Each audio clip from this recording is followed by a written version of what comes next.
Alors, comment t'as trouvé cette émission? Ah bah écoute, c'est toujours un plaisir de venir au W, de faire cette émission avec Patrick. Beaucoup d'émotions aujourd'hui parce que bon, la santé du dirigeant, c'est toujours compliqué d'en parler sans avoir de l'affect. Donc au quotidien, de voir ces entreprises qui sont liquidées, ça fait toujours mal. Et moi, dans mon ADN, j'ai cette empathie qui fait que je prends tout à cœur. Donc écoute, un grand merci à toute l'équipe parce que cette émission a été formidable.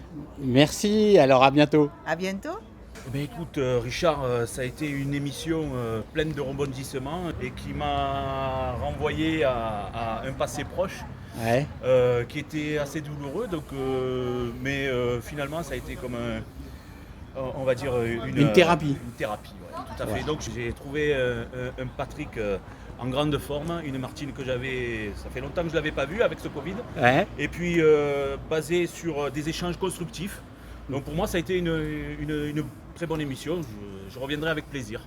Eh bien écoute, tu seras toujours le bienvenu. Et dans un endroit en plus qui me rappelle des souvenirs, puisque j'allais au cinéma qui était à la place de Rhône-Up. Pour ceux qui s'en souviennent, sur le square de la Couronne, c'était le cinéma Le Corona. Ah oui, d'accord. Donc ça renvoie déjà pas au coronavirus, mais voilà. Voilà.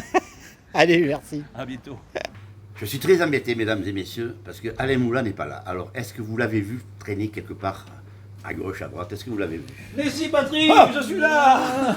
N'aie pas peur, je suis là, Patrick. J'ai eu peur d'être tout seul à midi. Écoute-moi, tu risques rien, je ne te lâcherai pas. Oh, tu es gentil, moi non plus, je te lâcherai sais, jamais. on m'a toujours dit, accompagne-le.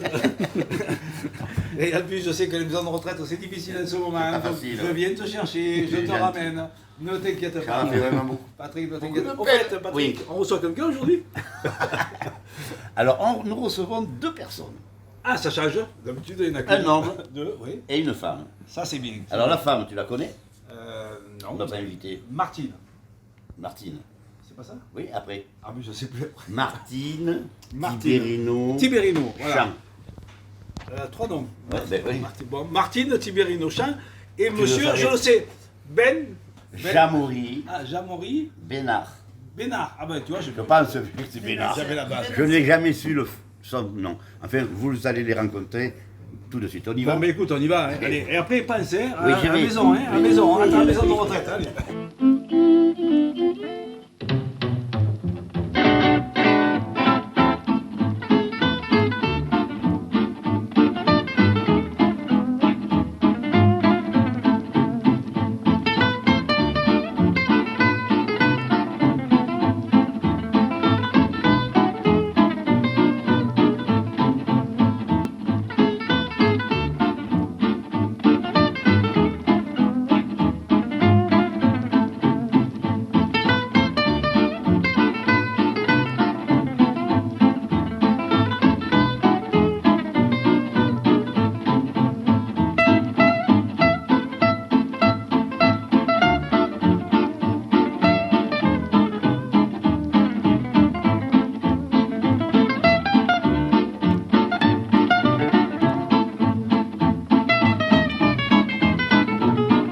Plus de 50 000 défaillances d'entreprises sont enregistrées chaque année en France. Derrière ce chiffre, il y a des milliers de dirigeants qui voient s'écrouler leur vie professionnelle en même temps que leur entreprise. Alors que la culture anglo-saxonne considère l'échec comme une opportunité de réussite future, en France, il est difficile de se relever après un dépôt de bilan. La mauvaise santé financière d'une entreprise atteint souvent la santé psychologique de nombreux entrepreneurs. Il existe toujours des solutions pour rebondir et surtout des associations qui viennent en aide avant ou après un dépôt de bilan ou une cessation d'activité. Bonjour à toutes et bonjour à tous, merci de nous rejoindre toujours aussi fidèlement dans notre émission. Vous étiez plus de 2000 à avoir visionné l'émission avec nos amis de la course camarguaise. Nous recevons aujourd'hui, ce matin, Martine Tibérino Champ. Bonjour Martine. Bonjour. Alors, je tenais à m'excuser pour mes lunettes, mais j'ai un petit problème d'œil aujourd'hui, donc je les garderai. Ces lunettes te vont aussi bien que la croix que tu as autour de ton cou. Ah oui. Voilà. Je ne redis pas mes origines. Tu as bien raison. Jamori Allez, vas-y, lance-toi. Bénard. Je vais le dire pour lui, Jamori Ben Nasr. Voilà. Et donc tout au long de l'émission, je l'appellerai Jamori. Ça sera beaucoup plus simple. Un ancien chef d'entreprise en reconversion, c'est ça? C'est ça même, tout à fait. On aura tout au long de cette émission le temps d'en reparler. Nous sommes également avec Alain Moula. Bonjour Patrick. Comment vas-tu? Ben écoute, je vais bien pour le moment. Aujourd'hui, je vais bien. Voilà, ça va l'avenir. Et bien sûr, la plus française ou la plus nîmoise des Québécoises, ou l'inverse, France Pélican, qui nous a rejoint. Il y aura la question un petit peu plus tard, et entre-temps, je vais aller en cuisine. Eh bien, merci. Merci beaucoup de nous rejoindre, en tout cas. Merci. Grâce à l'association qu'elle préside, l'APESA aide les chefs d'entreprise en difficulté. Alors parle-nous-en. Et tu as eu une promotion récemment, non? Ah oui, le 8 mars, on m'a proposé de devenir vice-présidente nationale d'APESA. Donc c'est un grand honneur pour moi parce que c'est une association qui me tient à cœur. Vous ne pouvez même pas imaginer. Je vis APESA, je dors APESA. D'accord. Donc APESA, on l'a créé à Nîmes en fin 2009, juste avant la Covid, avec Jean-David Vidal et Marie-France Bancel et Thomas Glaise. Et puis est arrivée la Covid, donc heureusement qu'on avait un numéro vert qui était financé un peu par la CCI France. Et on n'a pas eu trop, nous, à gérer les cas sur Nîmes. Mais alors, depuis fin 2021 et 2022, on a eu une explosion de cas. Tu veux dire quoi, explosion de cas? Ça veut dire quoi? C'est-à-dire qu'en fait, en 2 mois, j'ai fait les cas de toute l'année 2021. Mais quels sont? Alors, les cas, c'est soit des personnes qui ont un long procès, qui n'en voient pas le bout, qui ne sont pas bien moralement, et qui, par le biais de la CCI ou de la ISMT, connaissent APESA. Donc, envoie un mail, le mail m'arrive directement. Et comme j'ai eu une formation sentinelle, je reviendrai sur les sentinelles parce que j'ai une formation sentinelle, je fais un premier bilan avec eux. Avec alors, maintenant, j'arrive à les poser sans trop de pression parce que ce sont des questions très intrusives. Voilà. Donc tu les aides à refaire surface? Non, je positionne leur état mental et ensuite je les envoie vers une psychologue. Parce qu'il y a des cas de suicide, mais ça on en reparlera si tu veux. Hein? Oui. J'ai 2 questions, excuse-moi. C'est quoi APESA et c'est quoi Sentinelle? Alors l'APESA, c'est une association association pour les entrepreneurs en souffrance aiguë. Ça c'est la définition de l'acronyme. On ne gère que les suicides. D'accord. Voilà. Et sentinelles, donc les sentinelles sont des personnes que nous formons, qui peuvent être des juges, des avocats, des greffiers, des mandataires, des huissiers, des experts comptables. Et vous les formez à qui quoi? suivent une formation justement pour pouvoir avoir ce premier entretien avec l'entrepreneur. C'est-à-dire que, par exemple, un mandataire reçoit un entrepreneur qui est en cours de dépôt de bilan, il sent que la personne ne va pas bien, donc va sur l'extranet d'APESA et enclenche la procédure. D'accord. Parfait. Notre second invité, Jamori, Oui, bravo. a connu la perte de sa société et a su rebondir et se reconstruire tout doucement. Ce n'est pas le cas d'autres entrepreneurs. On aura l'occasion encore d'y revenir. Nous évoquerons tout cela. Alors, Jamori, qu'est-ce qui t'est arrivé exactement? Alors, lors du dépôt de bilan de la première société, qui était une société familiale dans laquelle j'ai travaillé en commençant en bas de l'échelle depuis 1993, après mes études, jusqu'à en être le dirigeant et le président principal, puisque mon père a pris sa retraite en 2008. Et donc 2008 est arrivé, on va dire, l'affaire Kerviel en janvier, puis l'affaire des subprimes, et j'étais à la tête d'une société qui embauchait pas moins d'une petite quarantaine, enfin une grosse quarantaine de salariés sur la région nîmoise et gardoise. Et donc ça a commencé à partir de 2008, où là j'ai vu que les marchés commençaient, le marché de l'immobilier a commencé, on va dire, à être tendu. Martine, qui avait son agence MTI, en convenir. Et donc, ça a été comme une fuite en avant pour moi, où il fallait chercher tout le temps, alimenter, on va dire, la chaudière, et donc prendre des marchés, quitte à, on va dire, à rogner sur les marges. Puis quand on n'a pas de marge et qu'on a une grosse structure, donc on est obligé de serrer les boulons. Et puis ça a été un enchaînement, on va dire, de tout un tas de paramètres. Et bien que j'avais des collaborateurs, même très proches, dans mon entourage, qui ont été formidables, je m'étais un peu retranché dans celui qui savait tout, qui s'était, on va dire, donné le rôle du sachant, du combattant. Voilà, tu te lèves à 5 h du matin et tu combats, tu fais des 15 heures, 16 heures par jour, 6 jours par semaine. Et puis de 2008 à 2010, où j'ai été en 2010 obligé de comptablement restructurer, on va dire, le haut du bilan. Il a fallu que je m'investisse financièrement, donc c'est là que j'ai octroyé des prêts à titre personnel, des grosses sommes, des sommes à 6 chiffres, au-delà, où on est caution solidaire, où on met une partie de notre patrimoine en jeu. Donc toute cette pression qu'il faut quand même, on va dire, tenir, malgré le fait qu'on soit encore une fois entouré. Je faisais partie, j'étais dans les instances aussi à ce moment-là de la Fédération française du bâtiment. Donc coucou, là cette fois-ci à tous les membres, dont Pascal Lacosta qui en est aujourd'hui le président, Olivier Polge, le secrétaire, on va dire, de l'organisation nîmoise. Et donc à ce moment-là, j'ai senti qu'il y avait une prise de décision à faire et un basculement, puisque la pression était trop grosse. J'avais à ce moment-là aussi un contrôle URSSAF, puisque je sortais de zones franches, etc. Tout un tas de paramètres. Et je n'avais pas d'instance vers qui me tourner, justement. Et donc là, a commencé les problèmes. D'accord. Et donc là, la formation que tu as eue, ne t'a pas dit, personne n'est venu te dire, il y a des associations, il y a l'État peut aider, etc. Donc tu as été obligé d'être tout seul. Tu as été tout seul. À cette époque-là, en 2010-2011, non. Le seul visuel que j'ai eu, c'est mon banquier.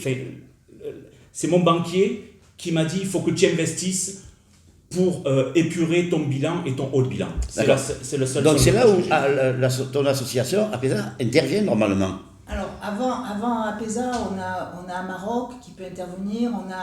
Après, on a une autre association qui s'appelle 60 000 rebonds, qui intervient pour les entrepreneurs qui ont déposé le bilan et pour les aider à ne pas avoir cette perte de confiance. Parce que, en fait, alors, moi, j'étais dans une chambre de procédure collective où les personnes viennent se mettre elles-mêmes en redressement ou en sauvegarde ou en liquidation. Et c'est un moment excessivement dur pour eux parce que c'est toute une vie. Alors après, on a une part de margoulène qui monte des sociétés de seconde œuvre. Ah, je suis maçon, voilà. Arnaque à la TVA, ça arrive. Ceux-là, on les connaît. Mais en fait, les autres, quand ils arrivent et qu'ils perdent tout, c'est là que j'ai voulu créer APESA parce que je me suis dit, un jour j'ai vu une jeune femme et je me suis dit, mais en sortant, elle va aller se suicider. Je crois que je vous l'avais déjà dit, mais ça m'a marqué. Un jour, un monsieur me dit, mais madame, comment ça va se passer? Parce qu'il pense que nous, une fois qu'on a fait un jugement, il pense qu'on les suit, alors que c'est d'autres juges et le mandataire qui les suit. Il me dit, qu'est-ce que vous allez faire de mon camion? Je dis, le camion, il fait partie de l'actif. Il me dit, mais madame, je dors dans mon camion. Et ça, il faut savoir l'entendre. Et en fait, si tu veux, cette souffrance, moi, alors, mon rôle au tribunal, il est double. Je juge, mais avec mon cœur, et tous les juges du tribunal ont la même éthique. Et puis après, je tends la main à ces gens parce que y en a, ils perdent tout. Enfin, c'est une dégringolade. Alors pour en revenir sur le cas de Jean-Maurice, c'est-à-dire qu'on se croit invincible quand on est à la tête de son entreprise. On a la tête dans le guidon. On ouvre le matin l'entreprise, on va à son bureau, on va derrière l'ordinateur et on commence à bosser. Et on ne se rend pas compte de la charge émotionnelle qu'il faut. Voilà. Et en fait, c'est ça qu'il faut. Mais on va te parler de la souffrance du salarié, mais jamais celle du dirigeant. Exactement. Donc, de cela, on va en reparler. Qu'est-ce que tu nous dis à propos de tout cela? Parce que toi, tu as subi quand même quelques petits problèmes. Moi, tu m'as déjà dit qu'il ne fallait pas que je parle de moi. Non, mais là c'est dans l'entreprise. Mais toi, si tu ne veux pas en parler, Si, moi je peux en parler, mais c'est pour pas te tu vas en général. Moi, ce qui me. Enfin, le plus important, chaque fois que j'ai eu des grands moments en haut et en bas, le plus dur, c'est vis-à-vis de la famille et des enfants. Voilà, ça c'est le plus dur. Voilà. Après, oui, j'en ai même l'émotion. Voilà. On les voit pas. Parce que les gens s'imaginent que tout va bien, que tout est parfait, parce qu'on doit montrer une image parfaite. On ne va pas dire aux gens, je suis en difficulté, parce que tu n'as plus personne. Du jour au lendemain, tu commences à annoncer que tu es en difficulté, tu n'as plus personne. Mais l'annoncer à la famille, et puis après, comment tu vas manger, quoi. Parce qu'on n'a rien d'avance, parce que soit tu es un escroc, entre guillemets, et tu as mis les sous de côté, et tu as préparé ta faillite, et bon, c'est autre chose. Soit tu mets tout comme tu as fait, comme j'ai toujours fait, et du jour au lendemain, tu n'as plus rien. Moi, j'ai redémarré ici, c'est mes belles-sœurs qui m'ont prêté 2 fois 700 € pour que j'aille acheter les courses au métro. Tu dis ça aux gens, ils ne te croient pas. Mais c'est la capacité de rebondir qui est justement, on va dire, la plus compliquée.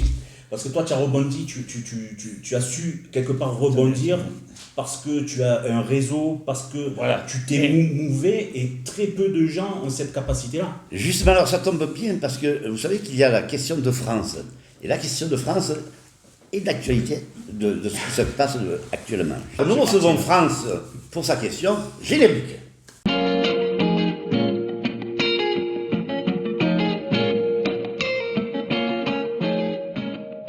Bonjour France. Bonjour France. Bonjour Patrick. Rebonjour à tous.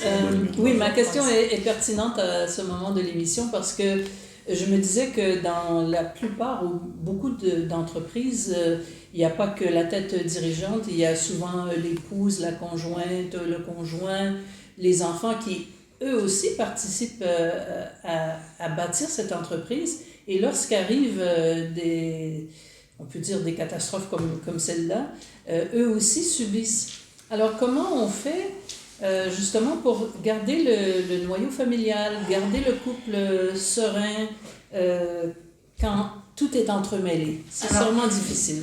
Alors Martine, Camori et Alain. Et nous, alors c'est une formule qui est donnée par les avocats, mais également nous au tribunal. On parle des 3D. Dépôt de bilan, dépression, divorce. Parce qu'en fait, si tu veux, tu as 2 cas de figure. Tu as l'épouse qui sera toujours là, et puis tu as l'épouse qui ne va pas supporter et qui va partir. Et donc, quand les gens arrivent devant nous au tribunal, c'est bien souvent, ils nous disent « mais tout va mal parce qu'en fait, je ne suis plus arrivée à me payer, et puis ma femme m'a quitté, et puis j'ai fait une dépression. » Voilà. Donc, les 3D, ils peuvent être mélangés, c'est-à-dire que tu peux avoir la dépression, le dépôt de bilan, le divorce, ou le divorce, la dépression et le dépôt de bilan. Voilà. C'est pas l'ordre n'est pas établi. Jean-Marie.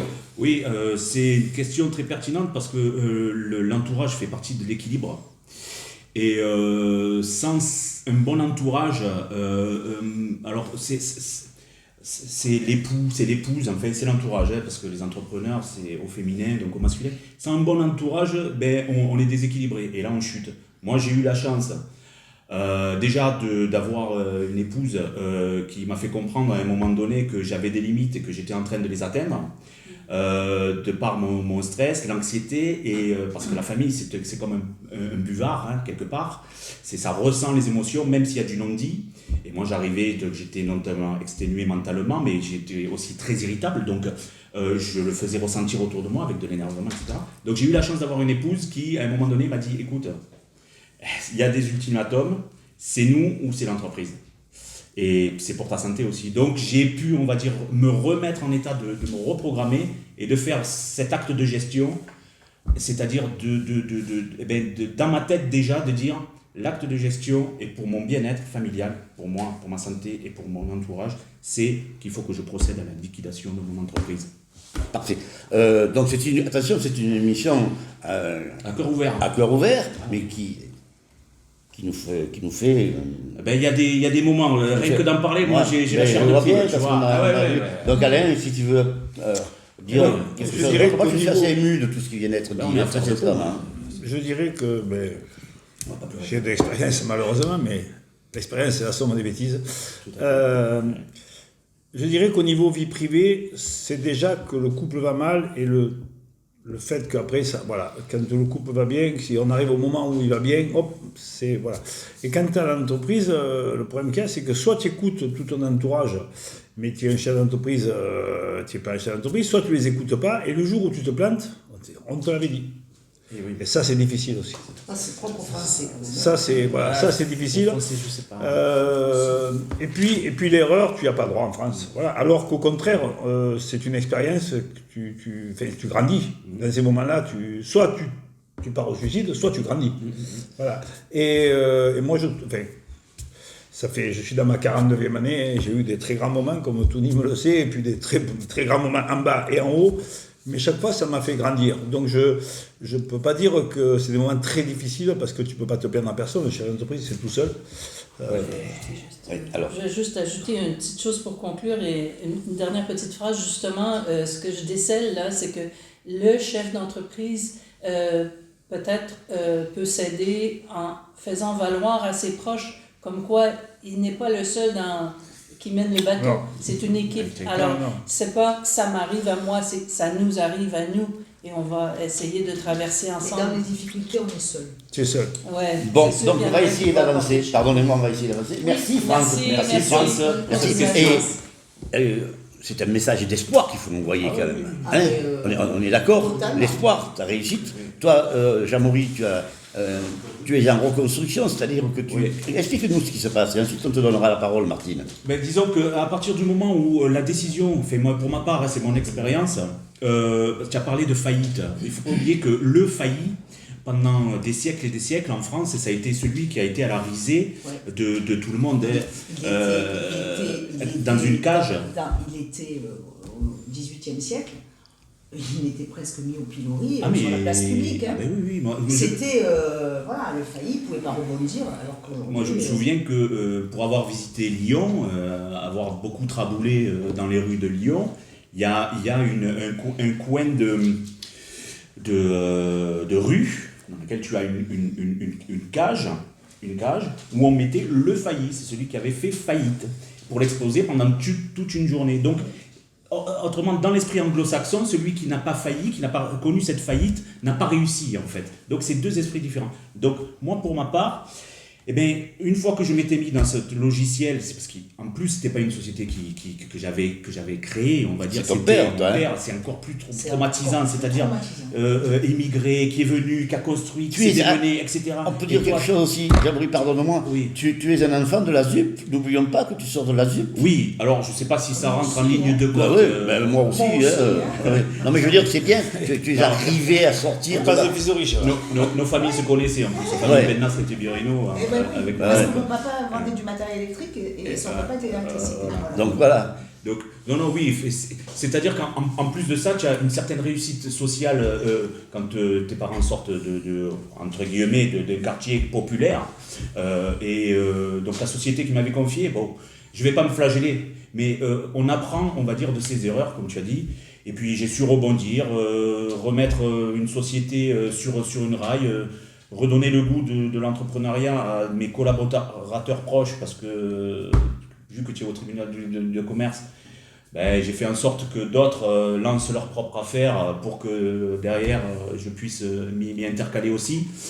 Ce qui a fait de moi, durant toutes ces dernières années, c'est cette année, un salarié d'une entreprise que j'avais, on va dire, pouponné. Et donc qui m'ont remis un peu à l'oreille, mais le traumatisme est quand même profond. Non, mais là tu es reparti sur autre chose. Là je suis reparti sur autre chose parce que la Covid, ou le Covid, a fait que... Non, c'est féminin, c'est féminin. Moi je dis le virus. Ou le Yen Covid. Je dis le virus, moi. Voilà, le virus. A fait que mes anciens collaborateurs très proches à qui j'avais donné toute ma confiance pour la création de cette nouvelle société qui va bien et j'espère qu'elle continuera. Mon ancien collaborateur a décidé de se séparer de mes services. Donc en 2020, j'ai été, on va dire, un peu viré de la société que j'avais cofondée. Voilà. Donc Voilà, les choses sont dites, mais maintenant... C'est bien de les dire. Donc, deuxième traumatisme, voilà, donc on rebondit, et puis depuis, si tu veux, je suis en reconstruction, alors personnelle, et je suis en train de monter, on va dire, de me former pour être conseiller en entreprise. Puisque quoi de plus que d'avoir une expérience et de la mettre au service des autres et puis en plus être rémunéré. Tu es en train de créer cette entreprise ? Oui, pour l'instant je suis en train de me former parce que c'est pas créer une entreprise. Quand je vois tout maintenant, c'est la mode, tu sais, c'est l'ubérisation du travail, c'est vas-y monte-toi entrepreneur. C'est pas donné, il faut quand même une certaine préparation. Il faut faire des plans, il faut faire une étude de marché. Je voulais tout simplement te dire que dès que tu auras créé ton entreprise, tu seras toujours le bienvenu dans cette émission. Et bien, rendez-vous en septembre. Pour que nous en parlions. Voilà. Alors moi j'ai lu Jamhouri, traduit de l'arabe, le républicain. Ah oui, tu as cette info, toi, tiens. Il faut aller le chercher. Je suis allé la chercher. Le républicain, ça correspond tout à fait. El Jamhour, c'est le républicain. Le républicain. Voilà. Le nom féminin, c'est El Jamhouria, c'est la République. Quand tu dis El Jamhouria de Tunisie, c'est la République. Et au masculin, c'est le républicain. Ben écoute, mon grand-père avait un enfant, et c'est pour ça qu'ils sont venus en Tunisie, en France, dans les années 60. Donc, qui était malade du cœur, ils sont venus le soigner ici, fin des années 60. Malheureusement, cet enfant-là, garçon, est décédé, mon oncle. Et il s'appelait Jamhouri, donc et je suis né quelques mois après son décès, donc voilà, en l'honneur de... Voilà. Et mes grands-parents sont repartis en 78, donc ils sont restés à peu près une dizaine d'années en France, ils sont repartis dans leur pays pour profiter. Et donc mes parents, mon père est resté, s'est marié, mon oncle, certaines de mes tantes, et voilà. On connaît mieux, on connaît beaucoup voilà. plus. Voilà. Donc, et tu as repris du peps, je veux dire. Oui, disons que j'ai pas en fait, il y a une carapace. Et quand on est dirigeant, entrepreneur, etc., on a cette carapace que l'on veut bien se donner pour justement s'armer de tous ces coups, parce qu'on sait que la vie est très dure. Mais est-ce que l'État n'intervient pas pour aider des sociétés en difficulté, Martine ? À quel niveau ? Pour le financier. Alors, si tu veux qu'on parle des PGE, ils les ont aidés pendant la période Covid. Sans renouveler la mission. Rappelons ce qu'est les PGE. Les PGE, c'est prêt garanti par l'État, sauf que, alors il y a 90% qui est garanti par l'État et la banque prend 10% du risque. Mais les charges ont été reportées, mais à un moment donné, il va falloir le payer tout ça. Enfin, je veux dire, on repousse l'échéance, à un moment donné, on va le payer. Alors, curieusement,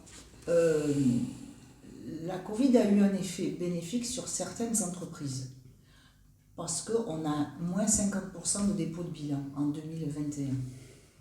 Oui. Alors, il y a des entreprises, je vais prendre par exemple les restaurateurs. Il y a des restaurateurs sur la côte qui avaient une petite structure et qui ont touché des aides telles qu'ils ont fait un chiffre d'affaires supérieur à ce qu'ils auraient fait s'ils avaient été ouverts. Ils étaient même fermés, saisonniers, ils sont restés ouverts. Oui. Et puis il y en a d'autres qui ont des structures plus importantes et qui ont vraiment eu un effet désastreux. Alors, excusez-moi, je suis dans le... Voilà. Le PGE a bénéficié qu'à 38% des restaurateurs, c'est pas 100%. Je parlais des entreprises en général, non, pas que des restaurateurs, 38% uniquement. J'étais hier à la réunion de l'UMI, donc je relate ce qu'on a entendu hier. Et ensuite, ces 10 000 euros ont été très mal répartis, parce que, comme tu as dit tout à l'heure, 10 000 euros pour une entreprise un peu plus importante, c'est rien du tout. Et puis 10 000 euros pour un autre, c'est plus que sa recette. Donc, à un moment donné, là, il y a un problème. Après, on parle aujourd'hui de décaler encore ce PGE qui doit être remboursable à partir du mois de mai, là. Mais peut-être que l'État va faire quelque chose, parce qu'en Italie, ils en ont fait cadeau, plus ou moins. Mais encore une fois, c'est... Il n'y a pas de repas gratuit. Il y a quelqu'un qui va payer, quoi. Bien sûr. C'est pas... Voilà, donc après, tout est reporté, en gros. Après, c'est pas une aide, ça. Excusez-moi, mais c'est pas une aide. C'est une compensation, parce que les restaurateurs, comme tout le monde, n'ont pas demandé de fermer. Donc une aide, c'est quand il y a un problème comme ça, mais là, on nous a fermés du jour au lendemain. Donc c'est pas une aide, on a après, juste essayé de... c'est très compliqué. Il n'y a pas d'assurance qui a marché. Le seul qui a marché, c'est le groupe AXA, parce qu'ils se sont fait avoir. Et encore, sinon, toutes assurances, personne. Donc, vous qui regardez cette émission, n'hésitez pas à nous mettre des commentaires une fois qu'elle sera diffusée, parce que c'est important. Alors, moi, je voulais vous inviter tous les deux, en particulier. On va déjeuner. Bon. Alors, parce que, Martine, toi, depuis 7 ans, tu es juge au tribunal de commerce. Ouais. Depuis janvier 2021, tu es présidente de la Chambre.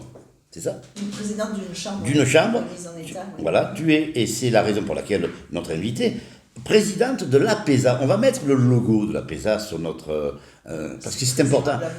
Les gens qui ont une difficulté, qui ne se sentent pas bien, il y a toujours quelqu'un derrière pour lui répondre, c'est ça ? Oui, donc il y a un mail, APESA, qui est, je crois, sous le logo. Et en fait, ce mail est rerouté sur Jean-David Vidal, le greffier, et moi. Donc s'ils font une démarche volontaire, c'est ou Jean-David ou moi qui avons l'information, et c'est moi qui les appelle. Alors, ce qui est bizarre, c'est que les mails m'arrivent le matin, dès que j'ouvre mon ordinateur.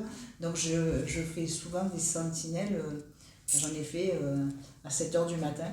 Ça commence la journée. Heureusement que je fais du théâtre le soir, parce que le mardi, je prends des cours de comédie.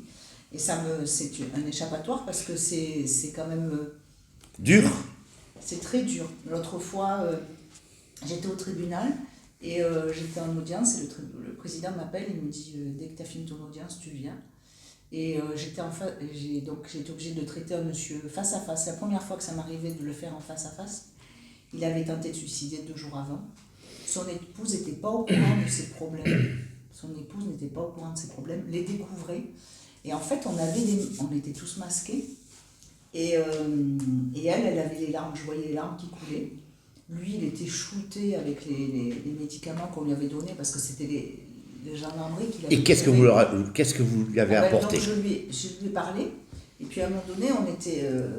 il y avait assez de distance, et je lui ai dit, bon, maintenant, vous enlevez votre masque, et je veux vous voir. Parce que là, j'en pouvais plus de parler à quelqu'un que je ne voyais pas. Donc moi, je ne me suis pas démasquée, lui s'est démasqué. Et je lui ai parlé comme l'âge de mon fils, je lui ai parlé comme à une mère. Et je lui ai dit, non, vous ne méritez pas, vous avez une femme formidable à côté de vous. Donc, il a eu 5 séances de psychologie qu'on lui a offert. Et mon souci, c'est que, en fait, je n'ai aucune aide de l'État. Tu parlais des aides de l'État. Nous, APESA, c'est une association. Alors, on est en association locale, il y a un peu plus de 80 APESA en France, qui sont dans chaque tribunal de commerce. Et en fait, une vie coûte 350 €. 100 € pour la prise en charge, et ensuite 5 séances de psychologue à 50 €. Et quand on a créé APESA, nous on pensait que tout le monde allait abonder, tu sais, en ce moment tout le monde abonde pour tout, et puis moi je me suis dit, bon... Vous aidez. Voilà, oui, surtout que c'est défiscalisable, les dons sont défiscalisables. Ça, il faut le préciser. Et en fait, non. Alors j'ai la Fédération du bâtiment qui a été la première à me donner. J'ai la CPME qui m'a donné aussi. Et après, j'ai une personne que j'avais sauvée qui, en fin d'année, m'a fait un gros chèque. Et ça suffit pour pouvoir aider les autres. Après, j'ai eu le conseil général, le conseil départemental qui m'a donné de l'argent, qui me demande si je veux de nouveau faire une demande de subvention. Sauf que quand tu fais une demande de subvention alors ils m'ont donné 2 000 € et je les en remercie. Mais c'est comme si je faisais un dossier de subvention pour une route, tu vois, j'ai l'impression. Puis on me demande un bilan des gens que j'ai sauvés ou le bilan des gens qui sont morts. Voilà, donc là, je vais sûrement refaire une demande. J'ai le Rotary aussi qui m'a aidé, parce que voilà, c'est 350 € le coût d'une vie. D'accord. Parle-nous un petit peu de ta reconstruction, notamment. Oui. Comment tu vas développer l'affaire que tu es en train, à laquelle tu réfléchis pour le moment? Disons que déjà, je vais utiliser mon réseau le plus proche, mon réseau d'entrepreneurs, d'amis entrepreneurs, puisque dans le bâtiment, c'est quand même un environnement où on a beaucoup de solidarité. Il y a une solidarité qui est présente et où les amitiés se lient souvent au fil des années, donc déjà dans mon réseau. Mais je t'avoue que faire une étude de marché, c'est pas évident. Il a fallu que je me remette quand même à replancher pour faire des études de marché, pour bien cibler les entreprises qui auraient besoin de mes services. Parce que j'ai décidé de faire un pas de côté Et donc, si tu veux, c'est peut-être en parallèle avec ta démarche, Martine. C'est-à-dire que plutôt que toi, tu arrives en fin, votre structure arrive en fin, et moi, si tu veux, je souhaiterais arriver dès le départ, c'est-à-dire ne pas attendre d'être, on va dire, je ne vais pas utiliser le mot, mais d'être dans la panade. D'être dans le trou, voilà, tout simplement. dans le trou, mais juste dire aux dirigeants, à tous les dirigeants, tous les entrepreneurs, on n'est pas seul. Il ne faut pas se sentir seul ni indestructible. On n'est pas des surhommes, ni des surfemmes, hein, on va généraliser. Et il faut savoir à un moment donné faire appel et tendre la main, parce que il n'y a pas que des associations ou des gens qui tendent la main, il y a aussi les mains qu'on doit saisir. Et donc moi, pour ma part, j'ai trop souvent, on va dire, refusé de saisir la main qui m'était peut-être tendue. Je ne reproche pas aux uns ou aux autres de ne pas vouloir, de pas m'avoir alerté. J'étais quelque part obtus parce que j'étais dans un schéma où il fallait que je sois absolument celui qui était dur, etc. Et le seul et l'unique, le sachant, est l'indestructible. Et je pense que c'est ça que j'ai remis en question ces dernières années, depuis notamment où j'ai lu ce bouquin, La santé du dirigeant, donc, qui a été sous la direction de Olivier Torres, qui est un docteur donc, qui travaille à l'université de Montpellier, et qui a donc fondé l'Institut Amarok. Amarok, c'est un institut donc, qui analyse, on va dire, la santé des dirigeants. Voilà. Parce que trop souvent, comme le disait Martine, jusqu'à présent, on analysait la santé des salariés au travail, mais les dirigeants, c'est fin de non-recevoir, c'est même tabou d'en parler. Donc, et ce bouquin-là m'a fait prendre conscience, depuis 10 ans, dans l'état dans lequel j'étais, puisque j'étais en train de clôturer et de mettre fin à ma société. Et c'est là que j'ai rebooté mon logiciel, on va dire. Et je vais te poser une question indiscrète. Oui. De quoi vis-tu maintenant? Alors, je vis, on va dire, je suis au chômage. D'accord. Voilà. Donc, de la redistribution. J'étais salarié, donc j'ai cotisé quand même pour ça. Et je vis, on va dire, de certains investissements que tu avais fait auparavant. Que j'ai fait auparavant aussi. Puisque, bon, voilà, même, je suis encore là pour en parler. On a, on va dire, entre guillemets, la possibilité, quand on prend son destin en main et quand on est entrepreneur, de se développer et de développer un patrimoine. Il ne faut pas tout noircir le tableau non plus. Donc voilà, je vis de ça. Mais principalement, c'est le chômage qui me nourrit en ce moment. D'accord. Voilà. Alors, moi, ce qui serait important, c'est de mettre un numéro de téléphone. Un numéro de téléphone ou l'adresse mail, parce que vous récupérez, entre guillemets, des personnes qui sont en grande difficulté. Donc il faut les sauver, ces gens-là. D'accord. Combien y a-t-il d'alertes et de prises en charge quotidienne d'entrepreneurs et par le dispositif quotidien, je ne sais pas. Nous, on avait tablé sur une moyenne de 20 par an.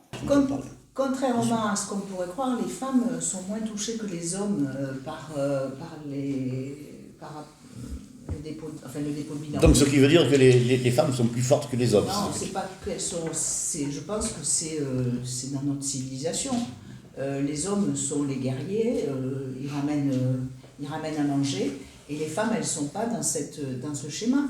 Donc quand il y a un dépôt de bilan, je ne dis pas qu'elles le vivent. L'échec est moins mieux que les hommes, mais en fait, elles ont une faculté de résilience qui n'est pas celle de l'homme. L'homme, lui, on va le montrer du doigt, il va être mis au pilori, et puis voilà. Et la femme, moins, donc on a moins de cas, on a 50% de moins de cas que pour un baiser. C'est bien ce... Oui. Jean-Marie. Oui, je souscris. C'est vrai que, bon, quand je disais tout à l'heure qu'on se met dans une position où il y a une carapace, enfin moi je me mettais une carapace donc, parce que mon ego ne pouvait pas être transpercé, je ne pouvais pas dire aux gens oui j'ai failli, je suis en échec, etc. Maintenant c'est vrai que bon, par rapport aux aides moi, quand j'ai clôturé la société, quand j'ai déposé le bilan, quand j'ai vu derrière, puisque j'ai déposé le bilan, il y avait encore 28 salariés. Mais quand j'ai vu ce que j'avais besoin, ce que l'entreprise avait besoin en fonds de roulement, parce que j'avais du chiffre d'affaires, j'avais à peu près 2 500 000 € hors taxe de chiffre d'affaires à venir.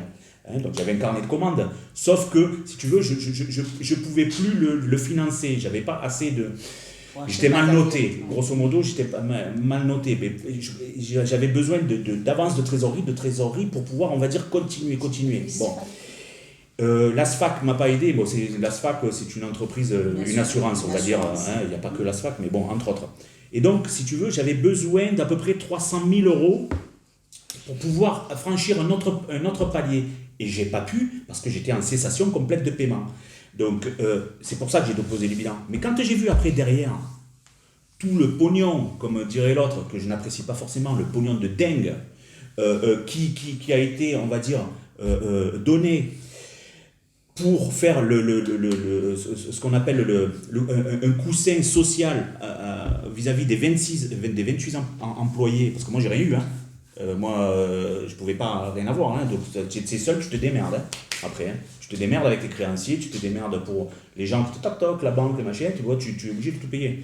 Et donc, mais heureusement d'ailleurs que les employés ont eu des dispositifs, on va dire après CSP, pas CSP, les machins, mais il y a eu presque 400 000 € avec les indemnités, parce qu'il y a eu des indemnités de licenciement, vu que c'était considéré comme étant même un licenciement économique. Donc qui ont été versés, 400 000 € de versés à 28 personnes, et moi j'avais besoin que de 300 000 € pour pouvoir réenclencher et attirer. Tu vois un peu ça ? Ne serait-ce que cette réflexion-là des administrations, on va dire, pourrait aider, pourrait aider, tu vois, plutôt que d'affecter, tu vois, un argent qui est, tu vois, et donc non, on aurait pu l'affecter à la survie, à la continuation de l'entreprise. Pour récapituler, ça mettait une réflexion plus intelligente. Ben, je trouve que on a des limites en France, c'est que on raisonne trop brutalement. Pardon. Et que l'affectation. Je te laisse la parole.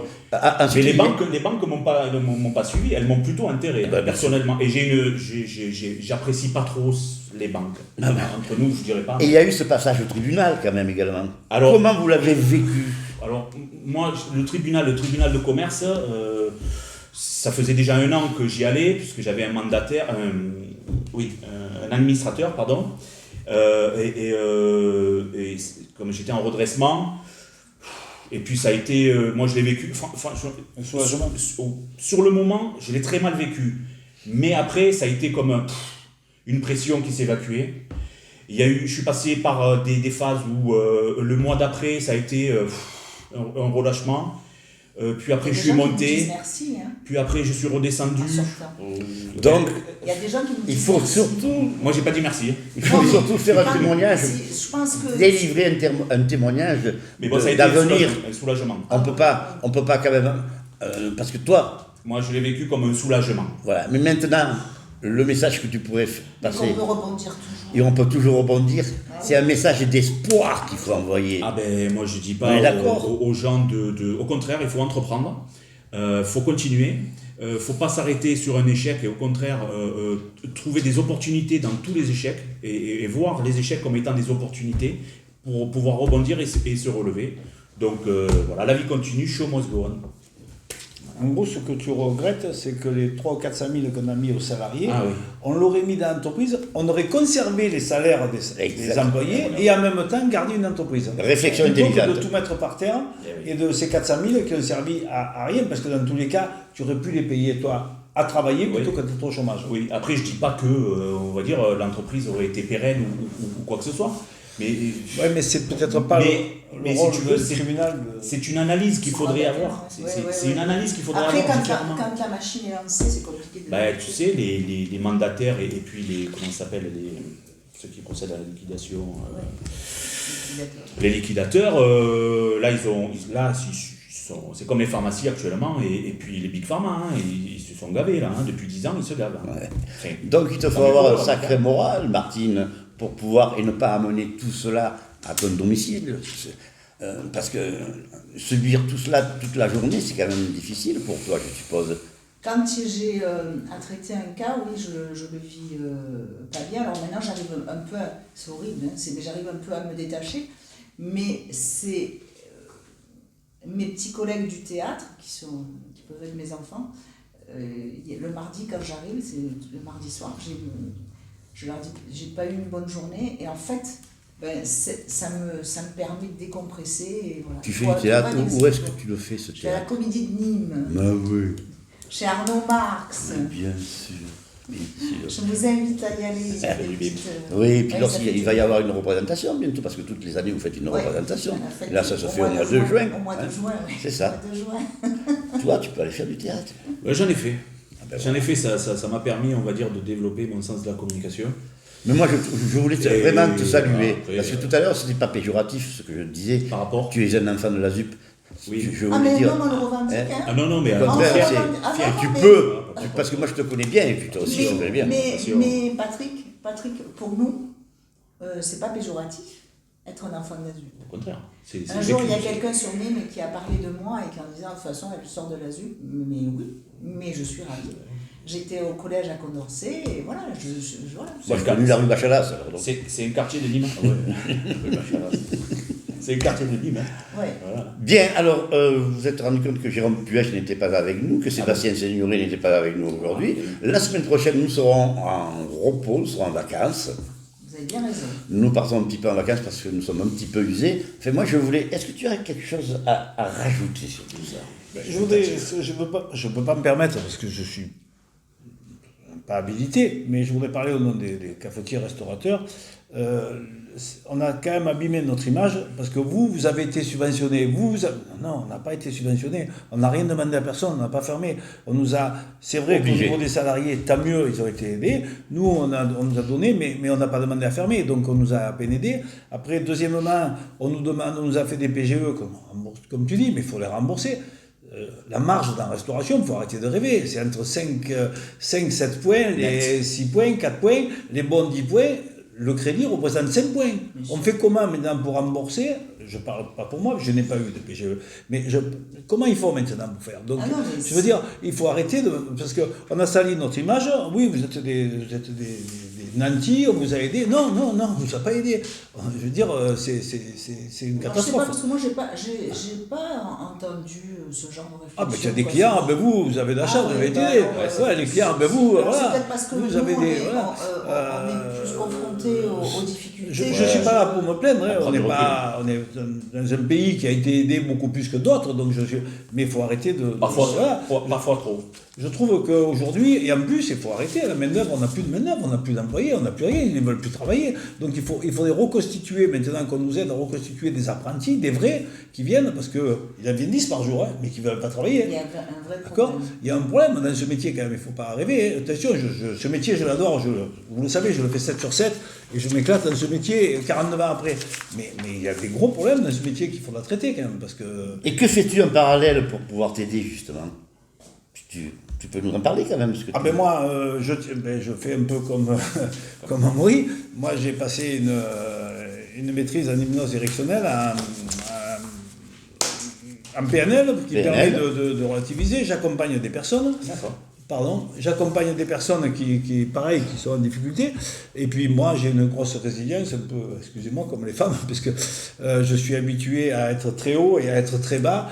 Donc voilà, mais il faut arrêter de... Je parle au nom je parle pour moi, mais pour les cafetiers, il faut arrêter de penser qu'on est des nantis et que tout va bien. Et heureusement, on a un syndicat qui... Vous aviez des réunions récemment là? On a réélu notre président à l'unanimité, voilà, qui fait un très très très bon boulot, avec qui je participe dans ce bureau. Mais je vais participer puisque je fais partie du bureau. Mais ce monsieur Allegrini fait du très très bon boulot vis-à-vis de Nîmes et surtout à Paris. Donc ça, je le truc. Mais je tenais à dire que... Et apolitique, on n'est pas... on n'est pas des nantis, on n'est pas des trucs, et on a de grosses difficultés à venir. Bien. Métier. Alors, nous allons conclure avec toi, Martine, avec Jean-Marie également. Donc depuis 7 ans, tu es juge au tribunal. C'est tous les jours, non? Non. Combien, 2-3 fois par semaine? 2 fois? Non, c'est une journée par semaine. Une journée par semaine. Oui, Présidente de la PESA, bien sûr. Tu as été faite chevalier de l'ordre du mérite par Nicolas Sarkozy. En 2009, quelques mois avant mon cousin. Il y a eu 2 dans la famille. Il avait ses talonnettes ou pas? Non, mais c'est lui qui c'est sur. Non, c'est pas lui qui m'a fait. Bien, en tout cas, quel témoignage tu pourrais apporter? Qu'est-ce que tu pourrais dire à ces personnes qui sont en difficulté de venir vous rejoindre? À propos, vous êtes combien d'adhérents dans cette association? Déjà, on a tous les juges qui sont adhérents et puis on a toutes les sentinelles qui sont adhérents. Un message d'espoir. Mais il y a toujours d'espoir. C'est ce que je leur dis. Je leur dis, quand on a la santé, le reste suit. Et en fait, la santé mentale, c'est compliqué, mais elle se soigne. Et il y a toujours un rebond. Alors c'est vrai qu'il y a des organismes qui existent, comme 60 000 rebonds, qui font que les personnes qui ont déposé le bilan peuvent après être réorientées pour faire autre chose. Mais il y a plein de choses à faire. Après, moi je le dis simplement aux gens que quand ils s'installent, il faut vraiment qu'ils sachent.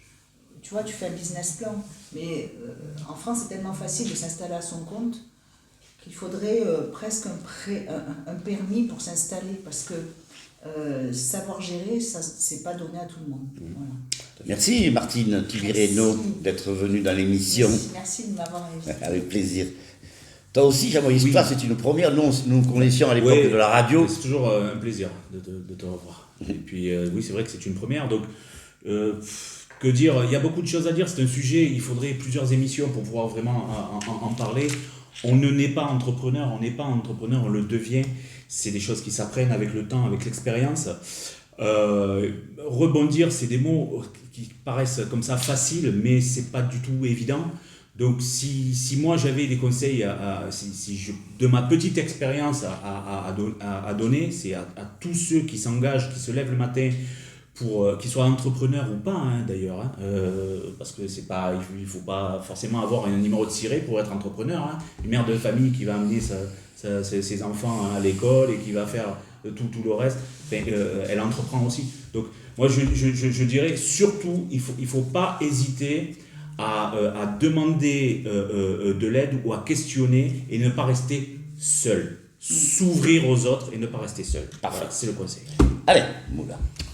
Moi, c'est une émission, malheureusement, qui me tient un peu plus à cœur que tout ce qu'on a fait jusqu'à maintenant, qui était beaucoup plus agréable pour moi. Mais il fallait en parler. Et j'aurais envie de dire presque une émission pour aider, parce que j'ai quand même, malheureusement ou heureusement, beaucoup d'expérience là-dessus.